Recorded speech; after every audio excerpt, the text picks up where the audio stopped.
What's up, y'all? You're listening to the Extra Point College Football Podcast. I'm your host, Jacob Carnes, joined as always by my co-host, Daniel Hammock. Daniel, we are back. It's been a minute, man. What you been up to? Yeah, so we're back. I know we do our back rankings every year, but we're actually back this time. We are back. It's been funny because if you look at it, we took an entire month off by itself. January, you heard nothing from us.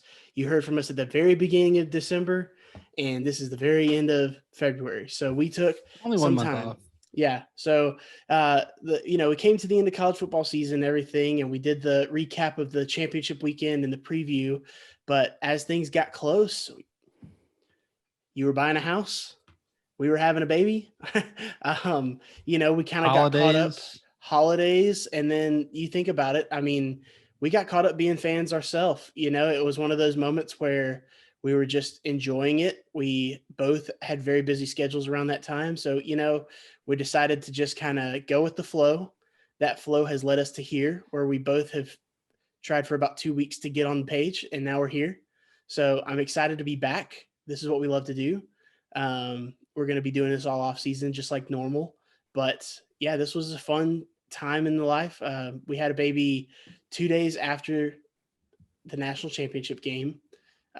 You guys bought a house about a week-ish before the national championship game.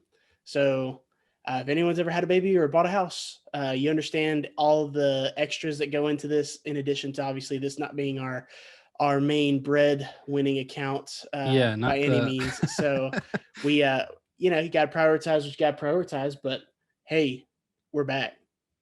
We're back. We're going to do at least one episode every week from now until the start of the regular season. I sympathize with Josh Pate. No offseason in college football, which means we've missed a ton of news, even though it's not been tremendously long. I feel like we are deep in the hole. So we're not going to try to dig ourselves completely out, right? Like we're not going to try to just pack everything we've missed into one episode, but we do need to recap the national championship game. I know last year we did it right after the game. We talked about Alabama's historic season. I mean, I still think the greatest team of all time, that 2020 Alabama team. But Daniel, let's talk about this national championship. And if our listeners are okay with it, I'm going to just for a few minutes, I'm going to take off the unbiased cap you and I try to wear. Daniel, you're wearing the t-shirt. Look, you and I, we've got it all. You and I have grown up Georgia fans. And I want to it's been a while, so I'm not going to break this thing down statistically. Everyone's seen the replay and watched the game, but like as a fan, Daniel, as someone who grew up a Georgia fan, I mean, Daniel, you are 29. 30. You're 30. I was like, wait, we're 5 years apart. No, yeah. As someone who's 30 years old, that means when you were born, Georgia was already in an 11-year drought, championship wise. Georgia breaks that 41-year drought. Daniel, someone who grew up a Georgia fan, what did the win mean? From a fan perspective, I think this is interesting. I think it's fun to listen to fans, especially when something like this happens where you break a drought like this. What did it mean as a fan to watch Georgia, break the curse, right? Right. Yeah, for me, it meant that Georgia, that it was possible, and that it was something that we had always dreamed of. And for a team like Georgia, with the resources that Georgia has, they're always in the conversation. Even when they might have a down year, there's always a path for them to go to the national championship. All those years under Mark Richt, where he had elevated the program for where it had been in the late 80s and early 90s, he had made it to basically all that was left was to win a championship. And, he laid the groundwork for what Kirby Smart ended up ultimately coming in and doing. And then obviously watching those many times where, the heart breaks and all of that kind of stuff, it makes it mean more when you win it after dealing with all of those losses. Yeah. And, you think about it, it's like the 2007 season where they finished on such a strong push. If there was a playoff, everybody says, oh, they would have probably won it all that year. Yeah, but, one of the greatest things in college football is that the regular season matters, and they Yep. lost 2 regular season games that year, and that's what prevented them from going to the SEC championship and then eventually to, anything of consequence other than, a fun Sugar Bowl, I'll say. Georgia goes to 2012 SEC championship, and that was, to that point, I never paid attention to it in the sense that, oh, hey, Georgia still has a chance to win a national championship in the SEC championship. Every time before that, they had already had a loss or two, or whatever the case may be. In that year, they had a loss, but if they beat Alabama, they would have gone as BCS representative to play Notre Dame. So it was like 2012, I really started paying attention to the national championship. And ever since then, it was just like kept getting kicked in the mouth. So this season, it just kind of came out of, I don't want to say it came out of nowhere because Georgia has been here since Kirby Smart, his second year. They've been in the picture in the top 5-ish. So for Kirby Smart to be the one that did it, he came back to his alma mater, it means something that, Kirby coming in and being the guy that's supposed to get Georgia over the hump, for him to do it, it validates everything he's done so far. Now you can look back and say he won a Rose Bowl in his second year. He went to the championship in his second year. He didn't win, but he won a Peach Bowl. He won Sugar Bowl. Sugar Bowl. Yeah. So he's got all these accomplishments tucked under his belt to, then lead him. He's also got that Liberty Bowl, his first year. AutoZone Liberty Bowl. Don't disrespect it. Huge Liberty Bowl. Yeah. So, but all the players that go pro, all those kinds of things, it's nice to look and say, okay, Georgia won their national championship.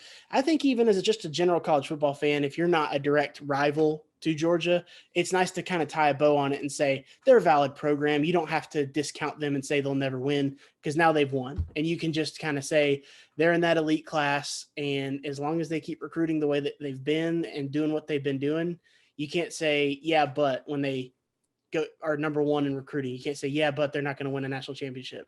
This team also kept that streak going for number one recruiting ranking, or number one. Every number one class since 2010 has won a national championship. They've won it. Yeah. So this kept that going for that 2018 class. And I guess you could throw 2020 in there as well, since Georgia was number one then too. But yeah, I mean, it means a whole heck of a lot. Yeah, for the record, that's a lot of Alabama teams and then Georgia. That's the only schools to have number one classes. Well, and now A&M's got something to figure out for this. We'll see if they do it. They got 4 years to figure it out. But that's remarkable. And for you and I, we're also Braves fans, so it's like, not to diminish what Georgia did because of the Braves also, but the fact that we got both this year, it just feels still surreal. Things still haven't really sunk in yet. But yeah, above and beyond, like, this is amazing. And I guess also the main thing to do it against Alabama, they avenged their one loss this year at the SEC championship game. They avenge most of their embarrassing losses in the past decade plus. I went to Tuscaloosa in 2007 when Matthew Stafford beat, John Parker Wilson and that Nick Saban team, that first team that Nick Saban had, where he also lost UO Monroe. So I was there for that, but all the years since, they haven't won. So this was the first time kind of getting back to that. So it's fun to watch, talk about balancing college football. This was kind of a balance shifter. And so it gives us something more to talk about going into the next year. Objectively, I think Georgia proves that like 3 things still matter. 1, stars still matter. They've always mattered. They matter now. It's funny. Georgia started the year, I don't know what flipped, but in the 24/7 like team talent composite rankings, Alabama started the year at 1. About midway through the season, Georgia was ranked number 1. So I don't know what flipped there, but the most talented team in college football won the national championship this year. And 2, coaching matters.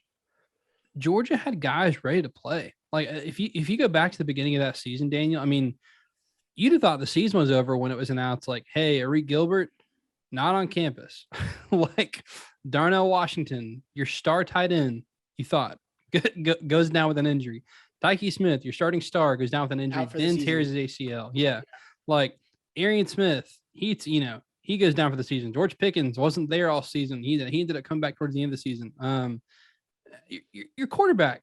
Let's not pretend like Stetson Bennett was one of the best quarterbacks in the country. He was good enough to win a championship. He absolutely was good enough to win a championship. But let's not pretend they had a fighter pilot at quarterback. And that brings me to that third point. Like, defense still matters. And this defense won Georgia a championship. And I'm glad they did, because this defense was historic.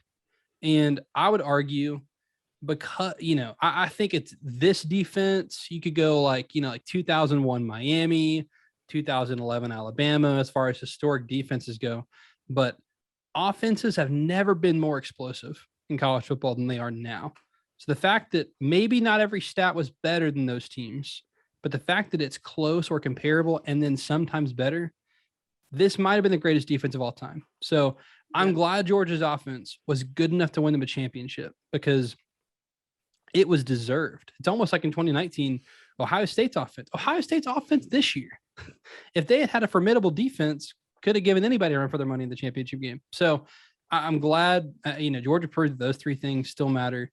Hey, Barton Simmons used to do a section in 24/7 Sports saying, which teams have a fighter pilot at quarterback, which teams have a bus driver, and that championship teams needed a fighter pilot at quarterback. Georgia proved that wrong. They're the first team in the playoff era to not, I think that's 2015 Bama with, who was that? Blake Sims, Jacob Coker. Like, they, he wasn't a fighter pilot, but they did it without a fighter pilot quarterback. So as a fan, man, it was special. Growing up a fan, feeling the weight, even during the game, I think every Georgia fan felt the weight of when Stetson had his YOLO ball and fumbles. I mean, yes, it was a freak play, controversial, whatever. It was a fumble. He recovered it in bounds. It was lucky as heck, but every college football fan is like, oh, here we go. Like, here we go. And when you lump it together, because fans do that as the game goes along, you and I will be like, and this, or that. When you add that to the first play, which it was a forward pass with Bryce Young, where it, looked like a fumble for a second, and Nakobe Dean takes it back. Well, you lump that, both of those controversial plays both went Alabama's way. As a Georgia fan, you're looking at that and saying, oh, here we go again. Oh, crap. Like, it's all against us. There's no, the refs are against us. This juju, we got bad juju on our side. Like, we're not, no lead is safe, all those kinds of things. And hey, after that play, Stetson went 4 for 4. I think James Cook had the play of the game with his finally break off a run to get him in the red zone. Great awareness with the offside, throw that deep ball to A.D. Mitchell. A.D. Mitchell has an unbelievable catch on that play. True freshman behind the guy's helmet. Like, just people making plays. And then, of course, Keely Ringo, redshirt freshman, seals it with a pick 6. And, the rest is history. So as a fan, super, super, super special. Just growing up a Georgia fan, sports for a lot of people are emotional. And so there's emotion tied to it. There's memories tied to it. So it was very special watching Georgia win it. As a college football fan, I will say it, having rewatched the game a few times, so much fun watching what were clearly the two best teams in college football just hitting each other in the mouth. Like, there were so many good athletes on the field in that game, like just running super fast and hitting each other super hard. And I'm like, yeah, it's a good thing neither team has a game after this, because they're going to need a month to recover like they did after the first game. So super great. What a season. And especially for you and me. So we can put the unbiased hats back on, but go Dogs forever. We'll always be a fan. But we will talk about them as objectively as possible until they win their next national championship. Because I will say, now that the dam is broken, I don't think it will be Kirby Smart's last, so long as they keep recruiting the way they do. Right. Like, talent will win out. And you got to think about Kirby Smart's only, what is he, 45? 46? Nick Saban will eventually retire. It will happen. He's not going to live forever. So he will retire and he's 100 down. Kirby Smart's like 85. Yeah. Still 80. Coaching. Yeah. So, I'm projecting forward and thinking, who's going to be the best coach in college football after Nick Saban retires? 75 again. And I mean, Kirby Smart's got to be at the top of the list to be in the argument. Like he has solidified himself in the argument. If you could argue, he will be the best coach in college football whenever Nick Saban retires. So phenomenal season. Let's turn the page, Daniel. I know you wanted to talk about a couple of teams that you're excited about with some offseason storylines heading into the 2022 football season. So you got two teams, right?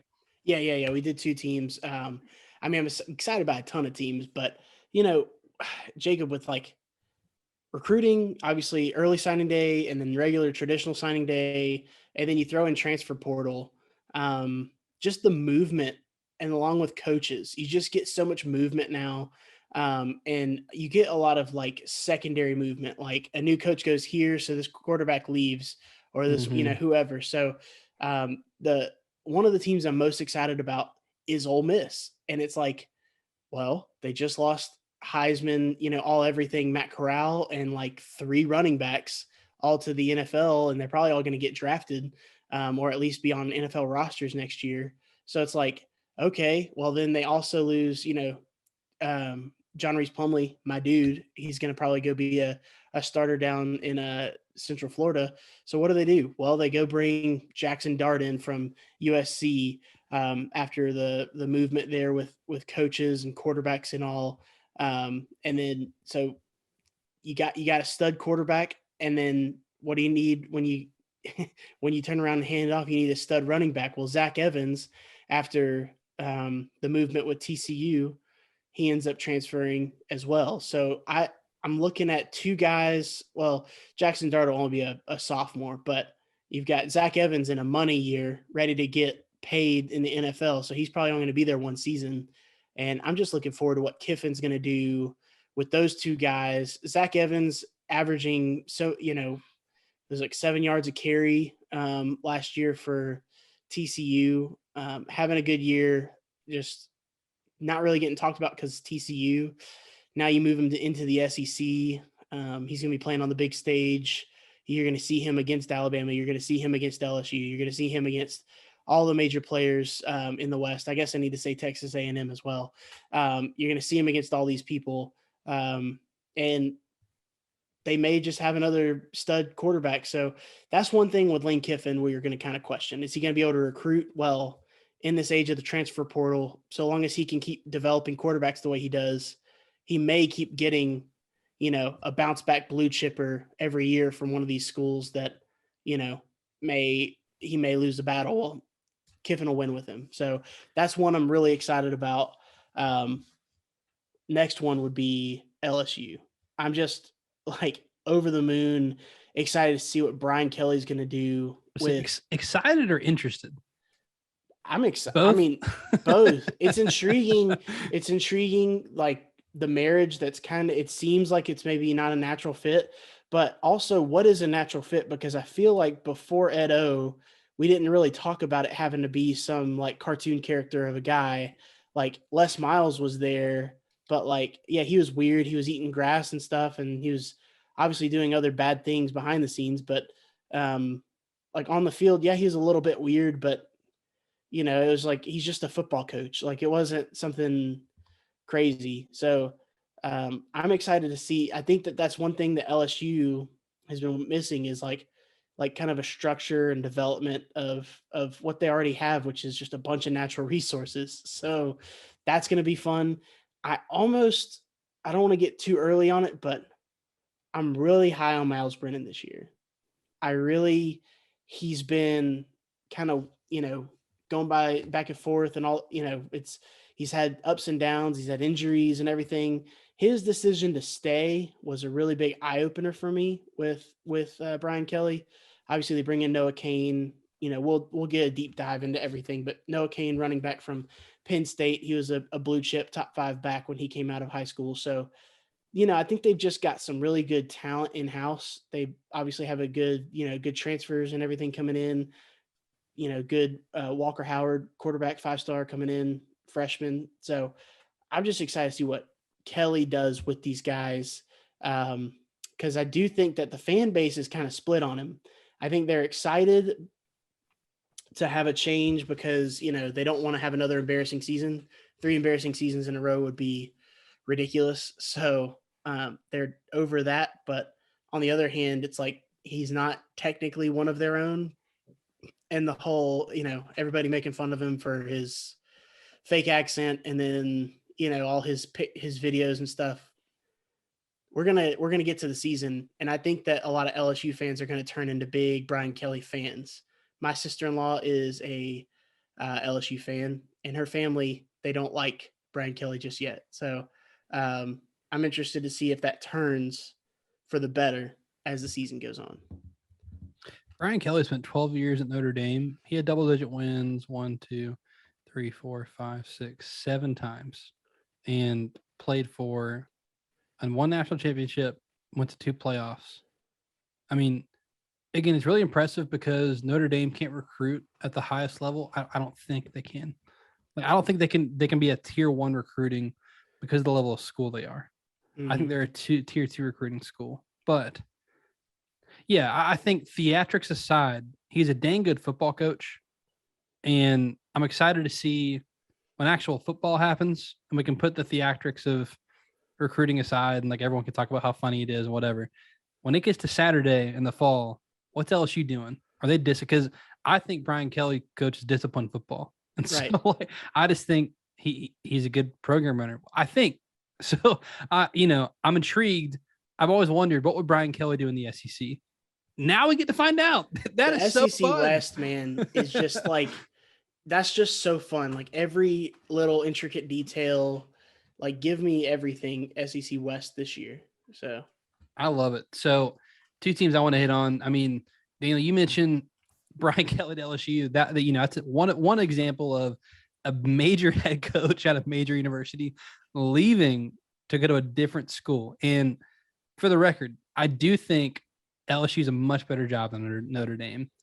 And I think every school that this happened to, 3, I think every coach went to a better job. So the other 2, of course, Lincoln Riley going from Oklahoma to USC, and Mario Cristobal going from Oregon to Miami. So one, it's funny that, Mario leaves, and you and I agree on this. I don't think he maximized Oregon by any means, but right. I mean, they won 2 or 3 Pac-12 championships. So like they were still running the Pac-12 out there. Right. But the fact that he's gone now, there's really no major threat to USC. So Lincoln Riley goes from Oklahoma to USC. This is heavily influenced by transfers, but they end up with a top 10 class. USC does for this, for transfers and recruits combined on 24/7. So a top 10 class, only signed 8 high school guys, but you get Caleb Williams, a little bit helpful, right? So number 1 quarterback from last year's class. That'll play. I mean, even big like Travis Dye, Oregon. He was a ridiculously good running back this year for Oregon. He transfers in. Of course, Mario Williams from Oklahoma. He transfers in. So you got some major players. My question for Lincoln Riley is, can he recruit on the line of scrimmage? That has been USC's problem since, Clay Helton was there. They've not been good at the line of scrimmage. If they can do that, they're going to be dangerous. But I do think with his style offense, and again, it's not like the Pac-12 is the SEC West by any means, they can compete immediately this year. Utah's a big threat in the South, but it would not surprise me at all if Lincoln Riley goes in and wins the Pac-12 in year 1. Pumped to see what Lincoln Riley does at USC. Now, there's an interesting trend going around on Twitter saying that every year under Lincoln Riley, Oklahoma got a little bit worse. And I've seen some stats to back that up. SP Plus halfway agrees. Our friend Kelly Ford, which we will post that episode. Oh, yeah. Wait, did we not post Kelly Ford? Not yet. Was that not also reactions to the playoff rankings? Yes, that's what that was. But it'll be a great discussion on best versus most deserving. Regardless, timeless discussion. On his rankings, Oklahoma did a little bit of this up and down under Lincoln Riley. But interesting discussion. Regardless, I think he makes a splash at USC, and it was just funny. I was convinced he was going to get a LSU. I'm like, there's got to be smoke around him wanting to go somewhere. LSU is a big upgrade job-wise. USC is also a big upgrade job-wise because if you can get half of the kids in Southern California to stay home, you're going to have a top 5 class every year. I mean, every year. So big get for USC. I'm excited to see what Lincoln Riley's going to do there. And then, Mario Cristobal to Miami. Cristobal goes down there. And of course, Miami's a private school, so we're not going to get all the numbers, but hey, Chip Patterson coined it, the crypto bros. He got the money flowing at Miami again. And that's a good thing for Miami. Same thing with USC. If you can get a third of those kids to stay home in Miami, you're going to have a top 5 class. Because right now, Alabama, Georgia, Ohio State, like all these schools are going into South Florida and just taking whoever they want out of South Florida. Like, so at the same time, Miami's got this going for them. At the same time, FSU is going into year 3 of a major rebuild. Mm-hmm. Florida just fired their head coach, year 1 of Billy Napier. Now you have Mario Cristobal coming in. So he's the only one with Power 5 head coaching experience prior to their job.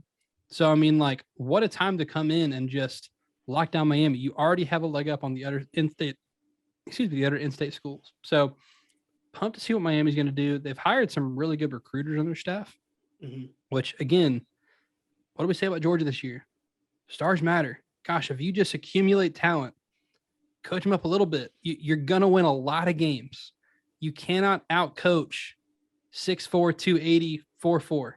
Like, you can't out-coach that. It's impossible. Right. Like, I think Shane Beamer said it best after he played Georgia. They got 4 first-rounders on the defensive line. You can't, it's hard to out-scheme that. So, again, 2 schools I'm excited for because of the splash they made with their head coaching hire and the potential they have to be really good at recruiting. So I'm excited to see how it plays out, Daniel. But, hey, we got a lot more to come this offseason.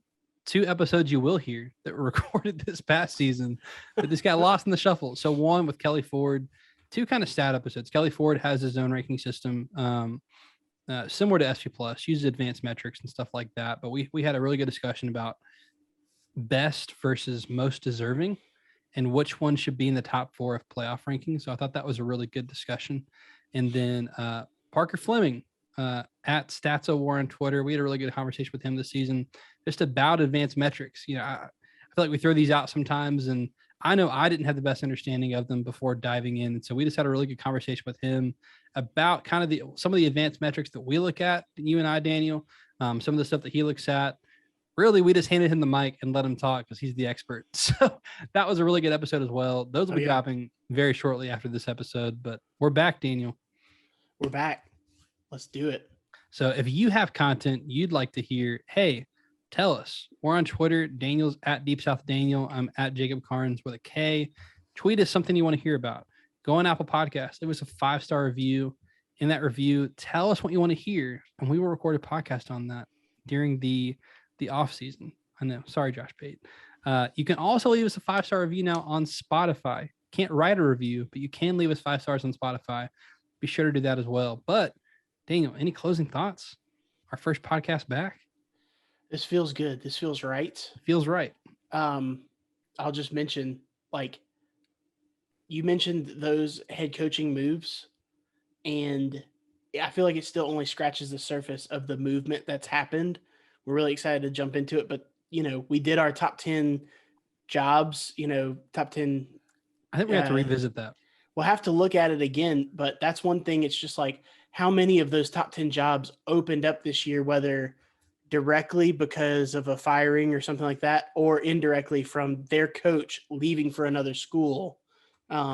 Just remarkable. So all of that movement makes for a really fun off season, preseason, and then spring season, summer season. That's all, in season will be amazing because we'll be able to stack these guys up one by one next to each other and see what happens. So very excited.